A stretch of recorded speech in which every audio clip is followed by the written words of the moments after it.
paano naman na-establish ang Gensis? I don't see myself doing it all over again. And I cannot scale alone. Sabi nga, if you want to survive, go alone. But if you want to thrive or go far, go together. So I need to build an enterprise e-commerce. So, si Sir Charlie may Gensis at that time. That's February 2021. Pero kinukulit pa rin niya ako.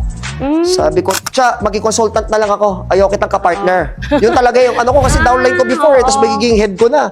At talaga yung ego ko. Pero sabi ng wife ko, pagbigyan natin si Charlie. Pero nung nakita ko yung structure niya, his team, sabi ko, doon na ako nag-decide. Sabi ko, partner na tayo.